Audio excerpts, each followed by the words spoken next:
Today, we're talking about how to create a system. So, the reason that I like creating systems is because it allows you to produce more in less time and it makes it so much easier. Because when you have the system in place, you don't have to think about, like, what's the next step? What do I need to do now? It just really flows. You also don't get lost in confusion and you also don't miss stuff. It's like, this is the step, here's the next thing, here's the thing that's happened, and this is how it goes. So I wanted to kind of walk you through how I created the system for my podcast so that you could kind of see the process. So the first thing that I actually did was I just wrote down every single step of everything it took to go from like no episode to having the episode published. So when I first started, what this looked like was brainstorming ideas, then titling the episodes, then recording the episodes, editing the episodes, and then scheduling the episodes. So those were my 5 steps. And then the second thing that I did was actually batch those tasks. So I would take time to just brainstorm a ton of ideas. Then I would take time to title them all. And then I would take time to record them all. And then I would edit them all. And then I would schedule them all.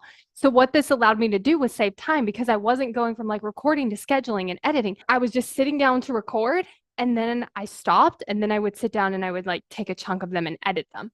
And so this allowed me to move so much faster because I wasn't switching tasks all the time in my brain. It was like, I'm just going to do this thing and I'm going to do the same thing and then I'm going to do the same thing. So then I had this system that I was doing by myself. And I was like, okay, I think I can have someone help me. So when I was looking for my amazing virtual assistant, I knew exactly what I needed help with because I went through the steps. I'm like, okay, I'm the one that has to come up with the ideas. I want to be the one that titles them. I have to be the one to record them, but the editing and the scheduling, I don't have to do. So I knew exactly what I wanted to hand off to someone else. Then the next step that I took was really just thinking about how can I make this easier and how can I make this faster? So what the process actually looks like today is I don't actually have like a whole brainstorming session about the ideas. My brain started noticing and picking up ideas naturally. So when they come to me just throughout whenever, I just start to write them down and then I have a whole list. And then I also don't title the episodes in a separate section because, again, my brain, after titling hundreds of podcast episodes, my brain began to do it faster and became easier and more natural. So now what it looks like is I just set a block of 30 minutes. I say, okay, I'm going to record 4 podcast episodes. And that includes like coming up with the idea, titling it, and recording it. And then I take all those episodes and then I send them to my amazing virtual assistant to actually edit them and then schedule them. So that's how I created the system for my podcast. And so you can follow those exact same steps to create a system.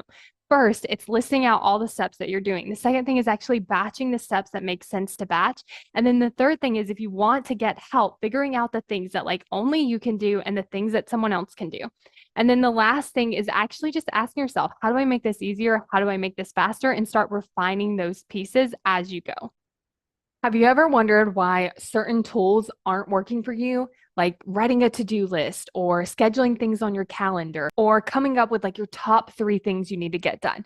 If you feel like this isn't working and I don't know why, it's because your brain is in control of everything you do or don't do. And so where we actually want to start is with our brain. How do I get my brain to do something that it doesn't want to do?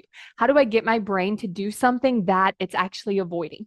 How do I get my brain to do something that actually is going to move me forward even when it really doesn't want me to move forward at all? Go to successbykayla.com to get access to this video now. Because when you get access to the video, you are actually going to learn how to solve for the actual thing that's the problem.